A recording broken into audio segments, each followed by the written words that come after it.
ça marche. Bonjour à tous ou bonsoir à ceux qui nous écoutent pour une nouvelle interview de la petite série de rencontres du collectif Équipe de France où on interviewe tous les membres du collectif, que ce soit les joueurs ou le staff et même l'ensemble des joueurs au sens large, pas uniquement les 8 qui seront allés au Bund cet été, mais toutes les personnes qui poussent le collectif vers le haut avec les trainings, les événements internationaux, les réflexions méta, etc. Et du coup, aujourd'hui, on reçoit le Bull, que je vais laisser te présenter très rapidement, de façon un petit peu générale, et puis après je poserai des questions un peu plus précises pour compléter cette rencontre. Bonjour à tous, moi c'est, Le Bull ou Clément. Moi je vis actuellement à Clermont-Ferrand, mais je suis d'origine de Charente et bienvenue à tous, hein, pour Bah, c'est déjà pas mal. C'est déjà pas mal. Alors du coup, joueur compétitif de 40K à haut niveau, c'est quoi, comment t'as découvert le hobby? Comment tu t'es lancé dans le compétitif? C'est quoi un petit peu ton alors, parcours mo avec le jeu? alors moi j'ai découvert les jeux de figurines quand j'étais au lycée, quand j'allais, dans un cybercafé à jouer à League of Legends avec des potes. Bon, voilà, et en gros, j'ai découvert, au cybercafé, en fait, ils vendaient des figurines et ils faisaient principalement du War Machine, V1 à l'époque, hein. Et il y avait, plein de boîtes de Warhammer 40 000, surtout de l'orc. Mais bon, à cette époque-là, j'avais pas l'argent et je pouvais pas découvrir cet hobby et c'est quand, j'ai fait de l'alternance à l'université où, avec un pote, on s'est mis, aux jeux de figurines. Donc on s'est mis à War Machine, on a rejoint un club à Angoulême. Ouais. Ça s'appelle la AJH, là, qui existe toujours. Et avec ça, bah, au final, voilà, on a découvert des gens, donc moi, je jouais à War Machine au début, mais bon, c'était un jeu d'escarmouche et après, je suis passé à King of War, Mhm. qui est un peu un 9e âge-like, pour faire simple, auquel, j'ai fait du compétitif. Alors par exemple, j'étais à Salamanca, quand il y avait le WTC de 40K, moi je jouais à King of War. J'avais pas un bon niveau, mais bon, c'était, l'époque, parce que moi je connaissais pas trop 40K et j'étais mort de rire parce qu'il y avait des boîtes de genre de 15 ou de 20 Stormraven qui étaient empilés dans des cartons. J'étais là, mais je faisais, mais c'est quoi ce bordel? Donc, oui, donc j'étais à Salamanca, mais en tant que joueur King of War. Je fais beaucoup de tournois en France. J'ai même fait, par exemple, il y a eu, on va dire, comme le WTC de King of War en France, je sais plus quelle année, auquel j'ai fini deuxième, Ouais. où mon trophée il est chez ma mère. En solo ou en équipe? En solo. Il n'y avait pas vraiment d'équipe, voilà, donc on a fait en solo. Il y avait genre, et il y avait quoi? Il y avait des Russes, des Anglais, des trucs comme ça, des Espagnols. C'était fort sympathique. Et un peu en même temps, je jouais aussi un peu à King of War dans le DBV8. Moi, j'ai commencé, auquel, j'ai fait mes premiers tournois. En fait, mes premiers tournois, c'était à Limoges, où il y avait des gens des potes de King of War qui jouaient aussi à 40K. Et ensuite, j'ai, par exemple, découvert, Sebi, auquel on a fait des matchs.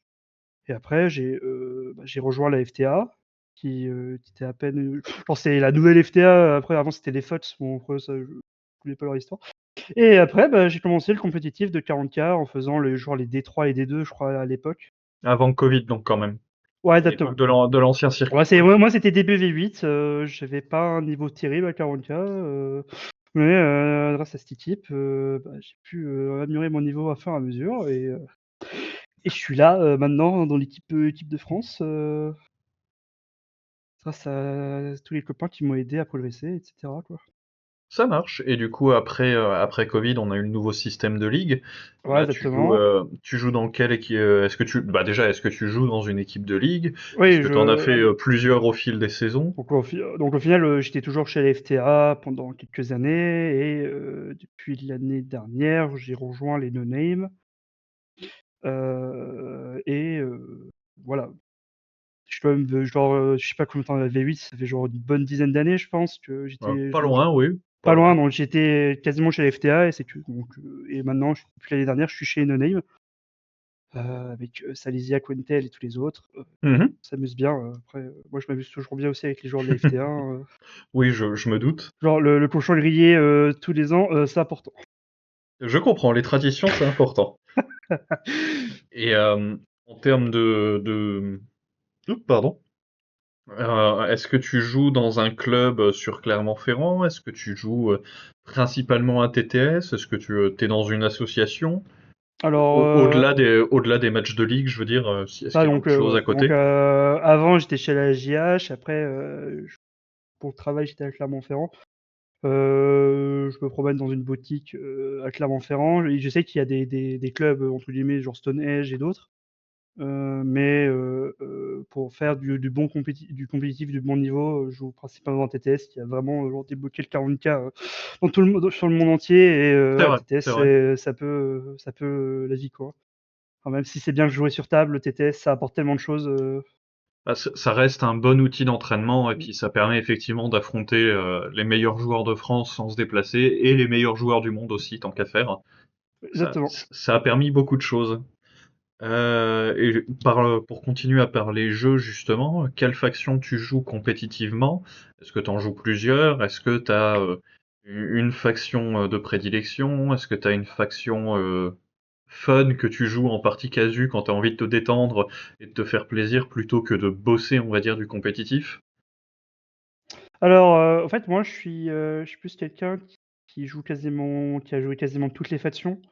Je me considère pas comme un méta chaser, mais je me considère plus comme, genre, moi, je joue pour, du format en équipe. Je fais très peu de solo. Moi, j'ai dit, toutes mes games de 40K pour le format équipe. Quand je pense à des listes, je pense en équipe. J'ai toujours été un peu le joker. Moi, je me considère un peu comme le joker. Je laissais toujours mes coéquipiers prendre les codex qu'ils veulent, les codex forts, et moi, je m'adapte et je prends le codex qu'il faut, Qui et voilà. complète le roster?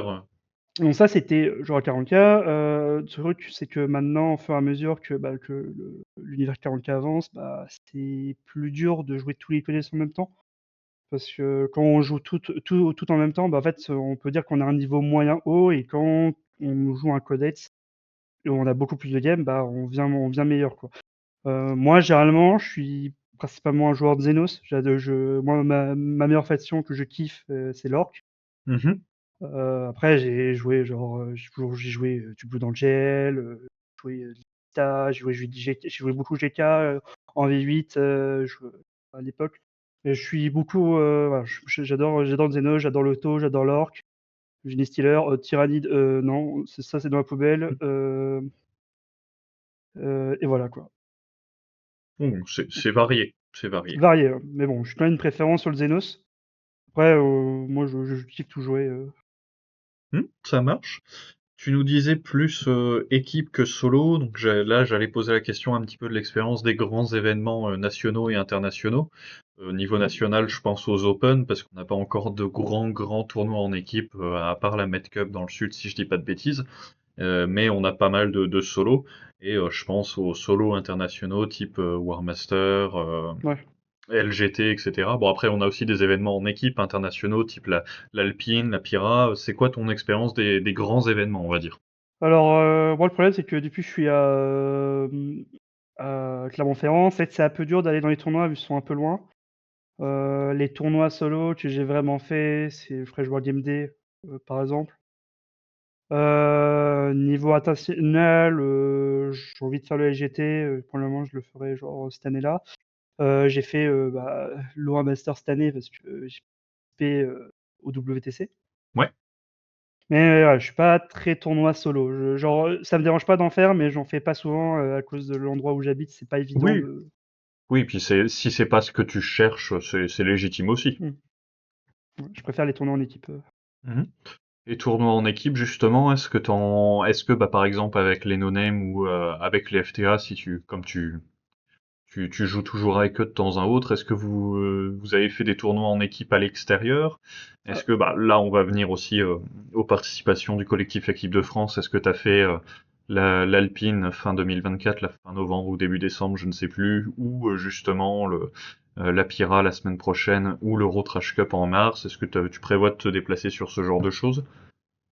oui, par exemple, genre moi j'ai pas participé à l'Alpine, là je fais pas la Pira Cup Mhm. pour cette année, mais là il y a de fortes chances que je fais le TC, donc avec Aux l'EDF. Pays-Bas, aux Pays-Bas, ouais. Ouais, exactement. De temps en temps, c'est grâce à l'équipe de France où j'ai fait des tournois en étranger. Par exemple, l'année dernière, j'ai fait les 2 Pyra Cup.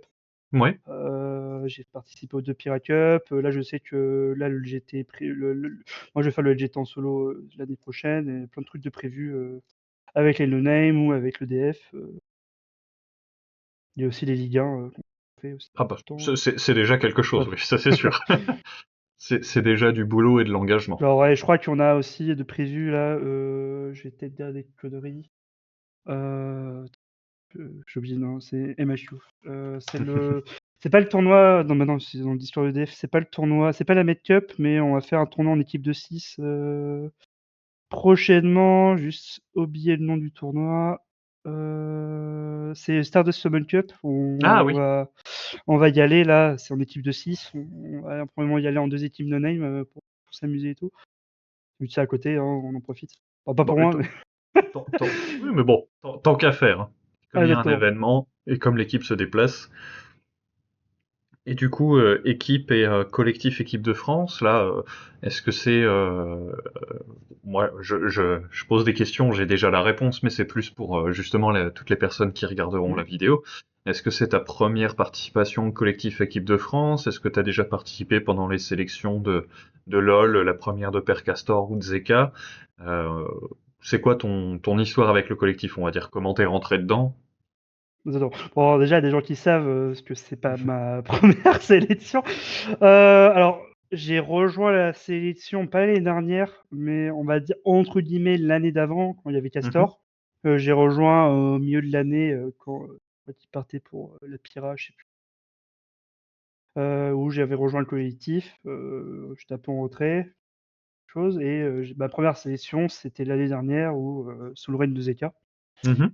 le Z, comme on l'appelle chez nous. Où j'ai fait ma première sélection, ma vraie première sélection d'équipe de France. Ouais, et du coup, le WTC, bah, champion du monde 2024. Ouais. Est-ce que là, on a le temps dans l'interview. Est-ce que tu veux parler un peu de l'événement ou de la préparation de l'événement ou Ouais, de bien sûr. une ou deux games ou un joueur ou une équipe que vous avez rencontré que t'as bien aimé, qui t'a marqué, enfin des anecdotes de l'événement, Alors, tant qu'à voilà, faire. moi j'avais la chance, bon ça dépend pour certains, de pas travailler le FC chômage comme on dit chez nous. Donc en termes de préparation, moi je kiffais. Genre, je me suis vraiment investi, genre, je tournais à 2-3 games par jour. Ah oui, Genre j'étais un bûcheron quoi, genre, et bah, franchement, c'est un de mes meilleurs événements, que j'ai vécu. Genre, je suis content d'avoir fait en fait, en plus, c'est une semaine de compétition. On fait le War oui, Master pour s'échauffer et après on enchaîne sur le WTC. Genre WTC War Master, j'étais content. Je joue une liste qui n'est pas taillée pour le solo, hein. Je joue des jets, une liste qui est assez défensif et tout et genre je finis en 4-2-0, donc 4 victoires, 2 égales et je suis 15e, je crois. Donc ça, je suis plutôt content. j'avoue. Après le WTC, bah ouais, hein, donc ça fonctionne. La préparation qu'on a fait tout le long, bah, ça paye. On commence à avoir la confiance parce que nos listes qui étaient étonnantes, bah, en fait, ils fonctionnaient plus que prévu. Donc au final, parce qu'on pensait pas que ça allait faire autant de carnage chez l'ennemi. Et au final, bah, en fait, notre plan bah, on a tourné autour d'eux et au final, bah, c'est grâce à ça qu'on a pu gagner parce qu'on a surpris pas mal de rosters adverses. Tout le monde était solide. Que contre l'Angleterre, on a vraiment transpiré. Surtout moi, genre, moi, c'est la seule game où j'étais un peu en quête d'espère. Genre, bon, après, donc j'ai réussi à sortir des points et après, là, il y a la ronde finale contre les Américains où tout le monde est crevé. Moi, Après une semaine complète, ouais. moi, j'étais à bout, genre la dernière game, j'étais là, mais il faut vraiment pas se louper, quoi. J'ai même de la pression, même si c'est un hobby, une compétition, c'est quand même, là, c'est la dernière game. On sait que tout l'investissement qu'on a fait, là, on est bien, on était premier au classement. Il faut vraiment qu'on se maintienne, on se bagarre. Consolidé. Ouais, ça, et quand c'était fini, putain. Genre, les autres, ils ont fait la fête, moi, j'étais au lit, hein. Genre, j'étais tellement en PLS. Et franchement, c'est un de mes meilleurs événements de ma vie. J'espère en faire d'autres de ce genre. Bah, justement, c'était une autre de mes questions. Là, on est sur la saison 2025, avec le WTC à Leoben en Autriche cet été. Est-ce que Mm. toi, tu envisages ou tu as comme objectif clair de faire partie des 8 cette année pour aller en Autriche? Est-ce que tu t'es plus à- cette année dans une optique de soutien de l'équipe de France parce que ça demandait quand même beaucoup d'investissement et que du coup tu veux soutenir l'équipe de France autrement? On a déjà parlé de l'Euro Trash Cup. Est-ce que tu as la Mm. volonté de faire pas mal de, enfin pas mal, les autres événements qu'il y aura avant le WTC dans le futur? euh, Comment tu vois la saison actuelle? Déjà, avant tout, hein, c'est une question de finance. Oui, oui, Genre, moi, je suis pas quelqu'un qui roule sur l'or. Et l'année dernière, ça m'a quand même coûté beaucoup d'investissement de faire toutes ces pirates, prendre la première fois l'avion de ma vie, faire un master, etc. Aussi, il n'y a pas que ça, hein. Il y a aussi notre équipe en France, donc faut qu'on gère aussi la Ligue 1. oui, bien sûr. Voilà, donc là, je vais faire l'EQC, je suis très content. Après, on verra. De toute façon, là, certes, moi, cette année, je m'investis un peu moins par rapport à l'année dernière, genre, parce que c'est très fatigant. Oui, Heu, oui, oui. genre, Bon, genre, il y a un risque de burn-out. exactement, genre, tu vois, à la fin, genre, après août, j'étais quasi pas en burn-out, mais pause, pause, Oui, pause, mais ça genre, s'entend, hein. quand on a fait, genre, quand tu fais 3 2 voire 3 games par jour, plus la réflexion et tout, c'est très fatigant et on a besoin de faire une pause. Même si, bah, toute cette expérience accumulée, avec le WTC, bah, on la perd pas, donc Oui, oui, oui, bien sûr. et donc voilà. Et de toute façon, moi je m'investis toujours pour mon équipe. Heu, genre, si mon équipe a besoin d'outils par rapport au collectif touche, et là, même si ça me déplaît, on me for genre, moi je vais faire une pause en orc et on m'agresse pour jouer orc, bon, c'est pas grave, hein.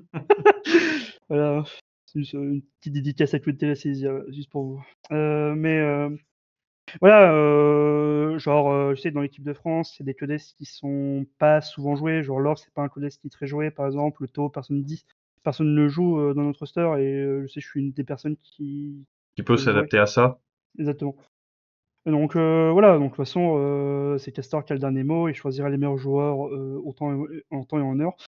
Et voilà, moi je serai toujours là pour soutenir, les copains qui participent, et voilà, quoi. Ça marche. Et du coup, dernière question justement sur se projeter un peu dans l'avenir. Là, on a la méta qui bouge pas mal avec l'Eldar et la garde qui est arrivée.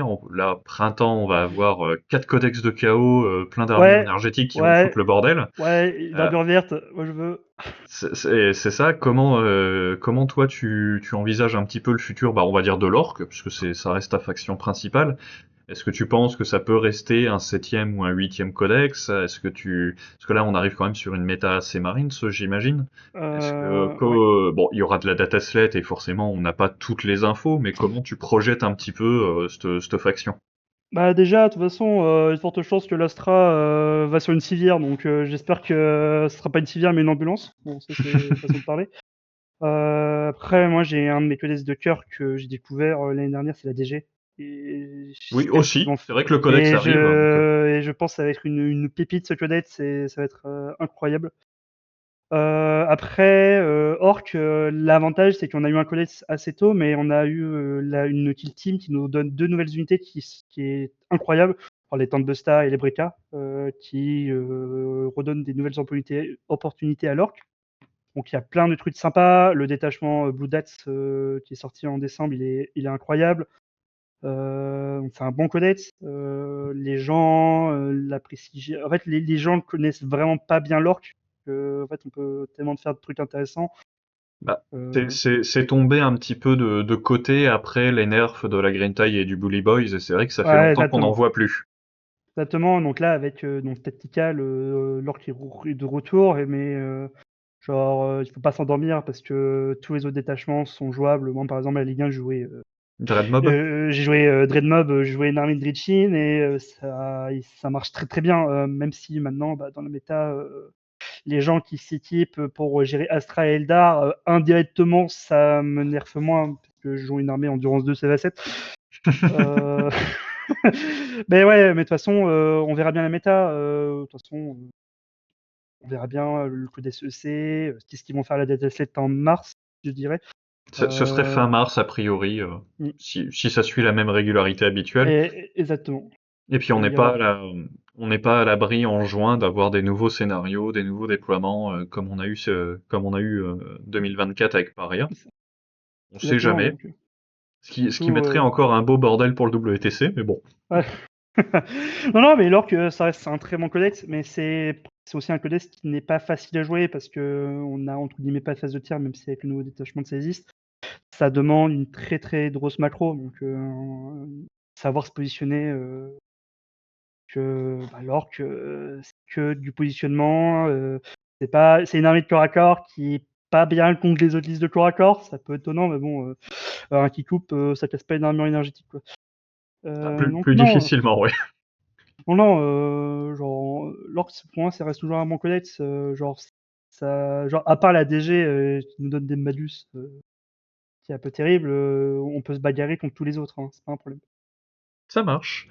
Et du coup, bah, moi j'ai abordé tous les sujets que je souhaitais voir avec toi. Est-ce que toi, Mhm. tu as une petite anecdote, un petit message, une petite info à faire passer pour clôturer la vidéo? Je fais juste un petit rappel avant de te passer la parole de la boutique EDF qui sert à soutenir le collectif et qui permet bah, justement de